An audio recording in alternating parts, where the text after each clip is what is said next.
Hi, welcome to the Canadian City and Southern Model Railroad. Today's video is about how I made some stones, individual stones, and stone walls out of plaster using castings, and how I made a wall to support my church and a stone arch bridge. I'm going to need a lot of stones. Stones for abutments, stones for foundations, stones for portholes, and I want at least one stone arch bridge on my layout. So I made this little pattern out of wood and thread on 1 foot by 2 inch spacings approximately in HO. The idea is that I would set this down, cover it with plaster, and as the plaster started to set, raise it up and separate the stones. Well, I think that would have worked with clay, but the plaster started to dry around the edges before it did in the middle, and then it would run together as I pulled it up. So all I ended up with was a flat sheet of plaster with some little marks in it in occasional places. It would have been just as easy to smear out the plaster and cut the stones by hand. But I'm going to need a lot of them. So my next step was to decide to build a little jig and do some rubber molds. So this is my first attempt. Didn't work out so well. So then I did this jig. And this jig, the stones are separated by more so that the casting material, and they didn't glue down very well, the casting material could soak down in between them, and that mold turned out pretty good, and I saved the jig and I can make more copies, although I have to repair that one. So then that idea led to what I'm starting now. And this one I've drawn 1 foot strips. Here I've got a couple of 1/8 inch by 1/8 inch basswood strips. I've sanded 3 sides of these very heavily with 40 grit sandpaper to roughen them up and to reduce the size slightly. Then I went back over them with 220 grit sandpaper held between my fingers to kind of round off the edges and to get all of the loose shavings off of them. I want to take these 2 and turn them into 4 slightly shorter ones. Now I could measure it out carefully, but it's just as easy simply to balance it, and that's going to give me an approximate center. Now I can cut these 2.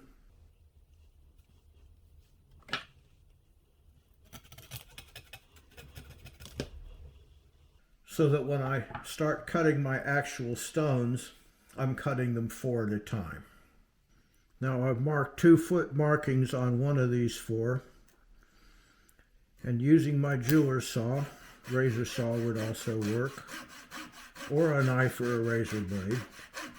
But I find this gives a cleaner cut.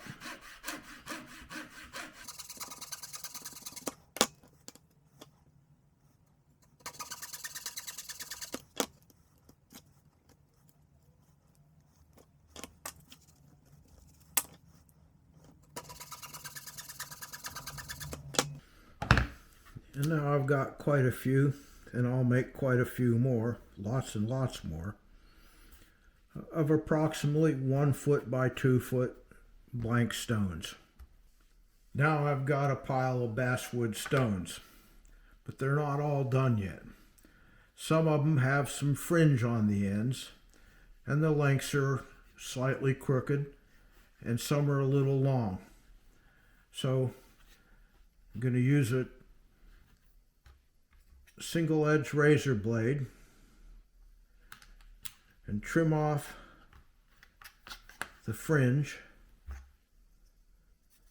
and then with the sanding block round off the corners a little bit, and clean up the ends. Put them in a separate pile, and when all these are done, then I can start gluing them down to the jig. On the right, the stones still haven't been trimmed, and on the left they've been trimmed and the ends have been sanded a little bit off, more square, and the corners have been rounded a little bit, and they're now ready to be glued down to the jig. Lightly stabbing one of my stones with a hobby knife, I'm going to lightly dip it in some glue and very carefully, using my lines as a guide, place the stone in place on the pattern.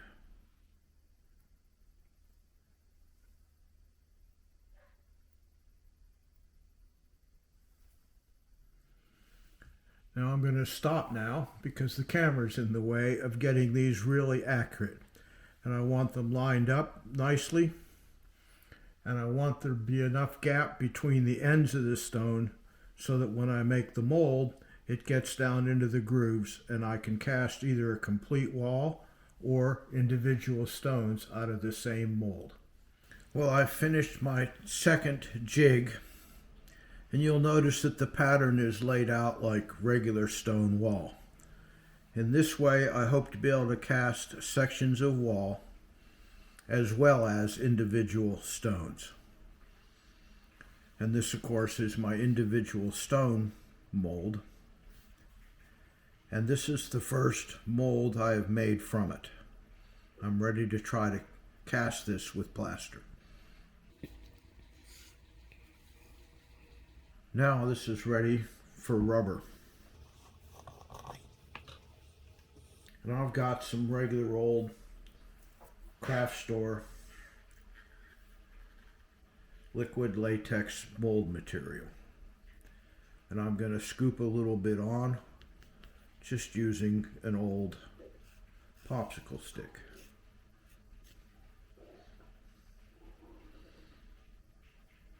And that's enough for now. I'm going to spread it around.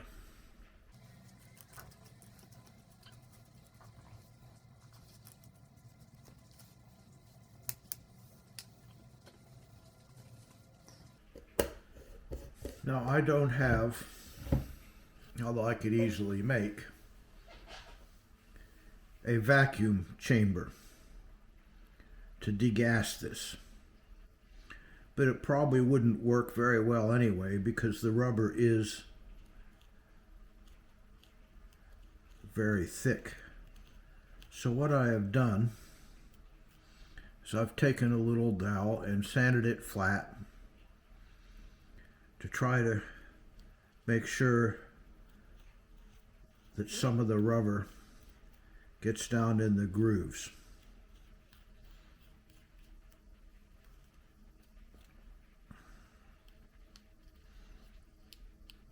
That way I end up with complete stones in the mold.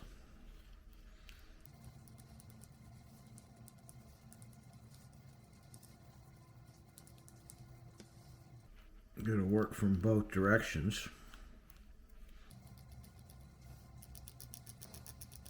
And just let the little tool find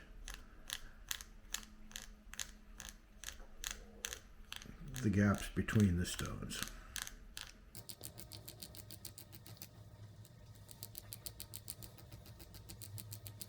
And before I started putting the rubber on a couple days ago, and it's taken a day or two to dry because it's been so humid here, it's pouring rain now. I coated this whole thing with a sealer so that the rubber won't stick so firmly to the basswood stones that the mold won't release easily.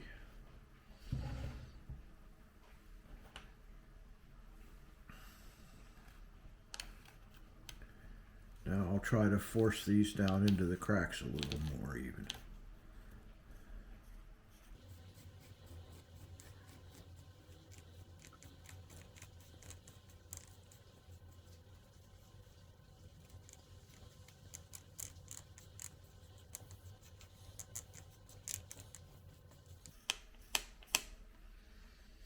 And I'll let that dry a little bit before I fill up the rest of the mold. On the one that's the individual stones over here, there's much more room between the stones. So it's probably not necessary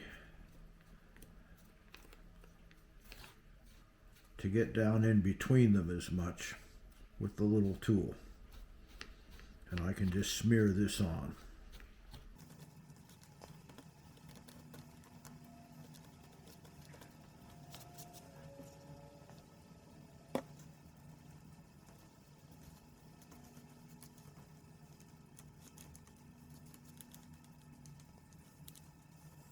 Now I'll let those sit a little while before I come back and fill up the rest of the molds.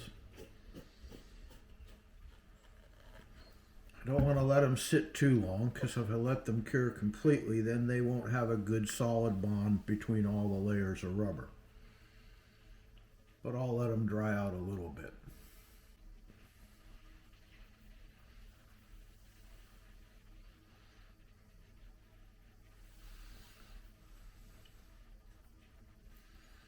This is the form for the bridge I'll be building using my homemade stones. It's pretty crude, just some balsa wood scraps and a cardboard tube and a tiny little bit of foam so that the base of the riverbed isn't exactly flat. And I'll build up the stones possibly in the sheets and possibly one at a time once all of my molds are cured. And I can see which ones take the least amount of effort to cover this with stones. It'll be covered inside and out, even underneath in the arch. This is the location of where my stone arch bridge will be. It's not a very big stone arch, but it will be a nice change from all the wooden bridges and trestles around the layout. You'll notice that I've had to cut out a fair amount of scenery here in order to be able to fit the bridge in.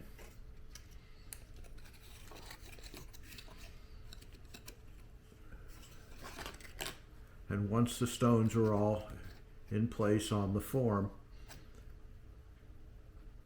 I will attach this permanently to the track and then rebuild the scenery up to it, so that the bridge looks like it was built right into the world.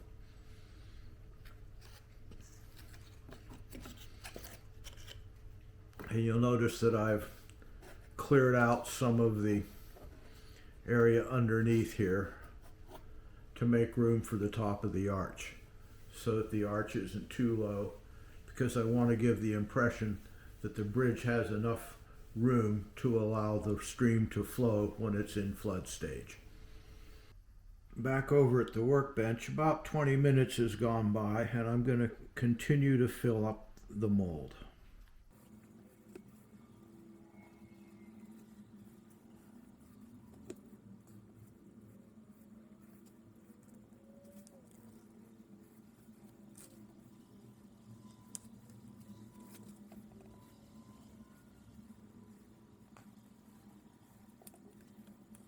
Now I'll let that dry for another 20 minutes or so and put one more final coat on. Now, if I was going to be using this mold over and over and over again hundreds and hundreds of times, I would probably put a layer of gauze here and then one more layer of rubber over that to make the mold more permanent. But this will do for more than enough for thousands of stones. This is the second pattern for the stone wall, and it's been redone twice now. And the mold I got out of this was usable, but it wasn't perfect. So I recarved it and molded it again. That was a little better, but it still wasn't up to what I wanted. So I took the second casting and started over with a whole new mold using the casting as part of the mold. And once it was firmly glued down to the board, I was able to come back and repair any of the stones that didn't come out well and make all the grooves the same depth. And it's much smoother, and it's been coated with a clear coat gloss so that it can separate from the rubber better. And we'll see how that turns out once it's cast. This is the third mold I made of the individual stones. And I now have 3 of them, so I can put the plaster in these molds 3 at a time. Now it's time to get them out. Now, before I do this, I had to scrape and slightly sand off all the excess plaster back here so that the stones come out their proper size, more or less.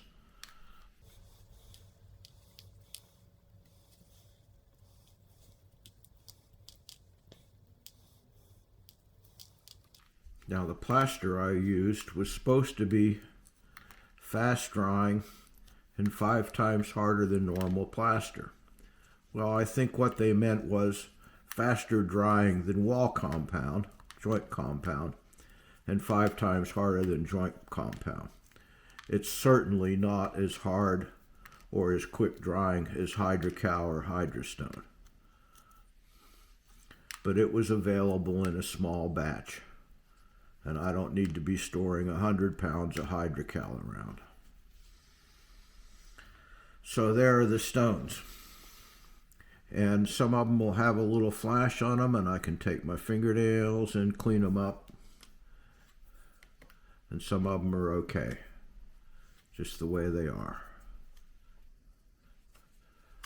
So here I have an entire little cup full of stones, enough to make quite a bit of wall.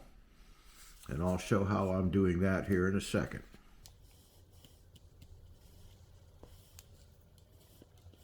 Here are some of the results on the complete walls. This is the third mold, and as you can see, it's released a little bit better. This is the one that was made off the plaster stones. These were made off the wood stones, and as you can see, they split apart, releasing them from the mold. The reason is because the rubber got down into the grain of the wood and left little fuzzies that grabbed the plaster when I molded it, so that they broke apart when I tried to release it from the mold. So I will probably make another mold of this pattern and not use these so much anymore, although I may be able to salvage some of these pieces. I'm working here on the stone wall that will support the church.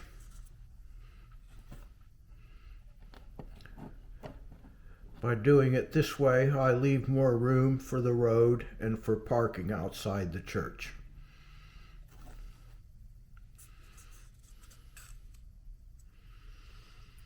Now I have here some stain in 3 different colors: a warm gray, raw sienna,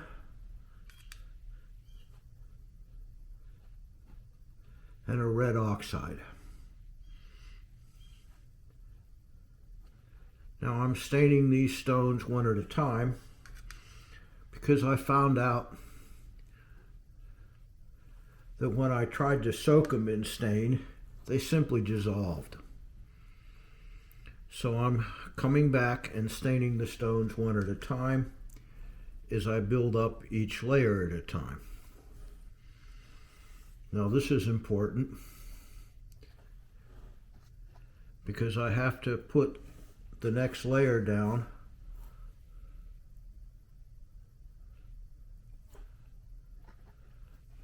with some glue so that it'll all hold together, kind of like mortar.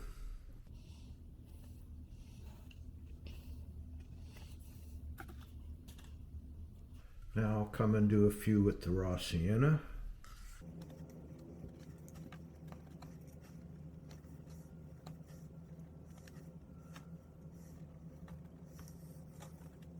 And just a few with the red oxide.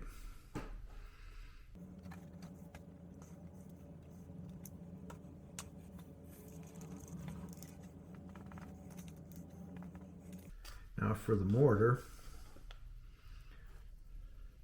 this is a combination of regular old white glue and some warm gray paint with a tiny little bit of joint compound, just so that when it dries flat and not shiny.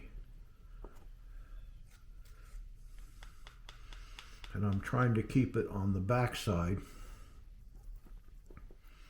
so that it rolls down in and glues the wall together nicely, but doesn't cover up the color of the individual stones. And when the whole wall is finished, I'll probably come back over it and lightly wash it, or perhaps dry brush it, to kind of blend it all together, and also to hide the white dust from sanding on the stones to get them level after the next layer is done.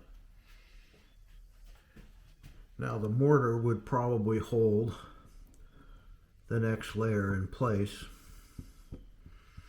but just to be sure, because I want a nice sturdy wall, I'm going to put a little bit of white glue and then start placing my next row of stones.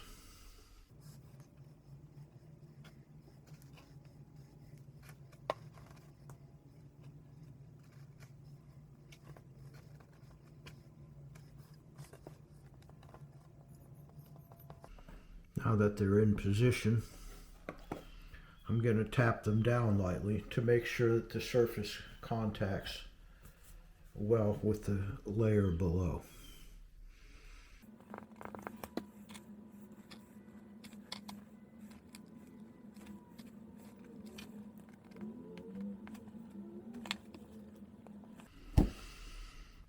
Now as I'm putting these down, I'm checking them to make sure that they overlap the stones below,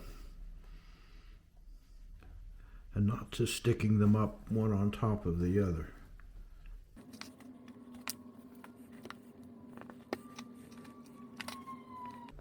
If I find that my gaps start getting out of alignment, then I can simply choose the next stone to be slightly shorter or slightly longer in order to keep the stones alternating as I build up.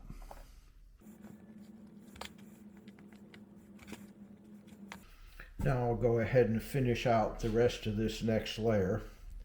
Then when the glue's thoroughly dry, I'll sand the top lightly and stain the next row, and then I can start building up the row after that until I'm up level with the side of the hill. The stone wall to support the church is now finished, all except for putting on the last coat of mortar. Now you'll notice that here I put in a little piece of styrofoam to continue the hill out here in front of the church, where there'll be a little more area.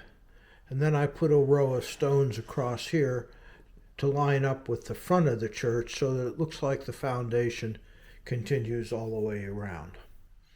I'm using a combination of a warm light gray and plaster joint compound and a tiny little bit of glue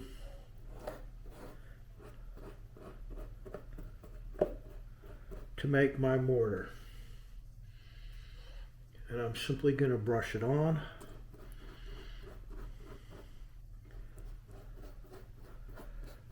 I'm going to work both ways so I get it in all the cracks in the stones.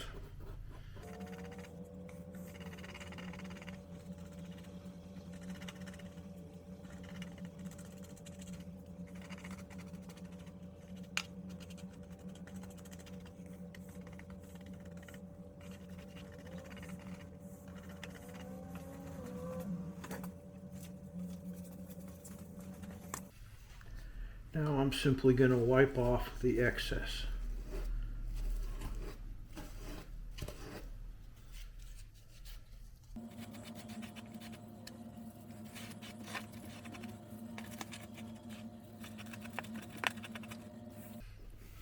Now I'll just let that dry, and then I can set the church in place.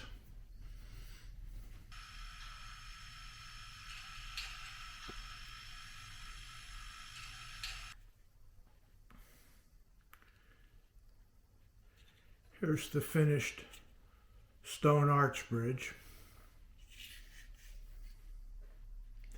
And it's had its final coat of mortar. Some of the stones have been painted individually. And I put these two little temporary braces because when all this was wet with the finish and stuff, the wood was warping inward. So I put the braces there to hold it until it was ready to put in. It's also been sprayed with a good coat of dull coat to make it more waterproof when the layout's cleaned in the future. So now I can remove the braces, which are just press fit. And I'll test fit the bridge.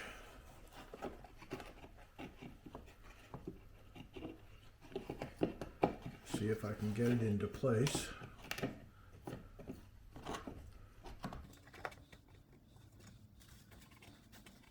And it looks like it fits.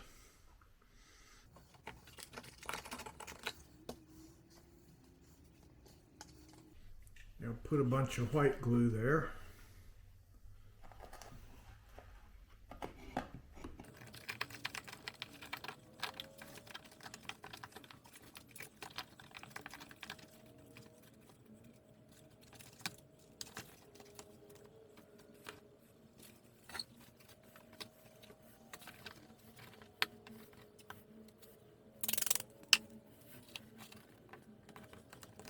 Put a piece of tape to hold that while the glue dries.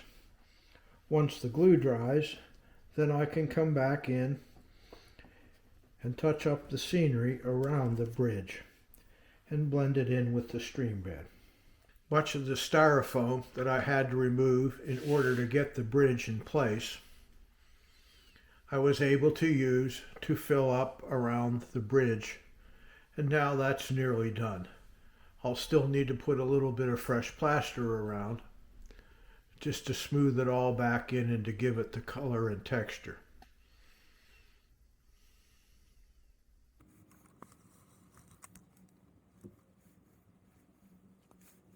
I'll tape off the ties and rails and also just the top course of stones so that I can plaster around the edge and blend the top of the bridge in with what will eventually be ballasted. One of the things I like to do is to run work trains with the materials on them that are actually in the areas of the layout that I'm working on. So here I'm going to run a little work train with a couple small loads of stone to finish off the arch bridge and some timbers to support things while I do.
The materials have arrived at the work site. Well, the bridge is finished and a little bit of the scenery is touched up around it, and it's ready for trains to cross.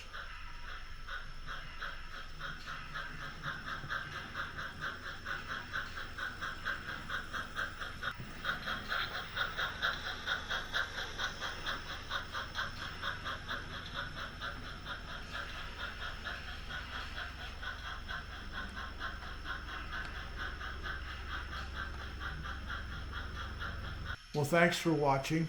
Subscribe, share, and we'll see you next time. Oh, just one more little thing. There's been one little addition to Stewart's N-scale Pensy Railroad.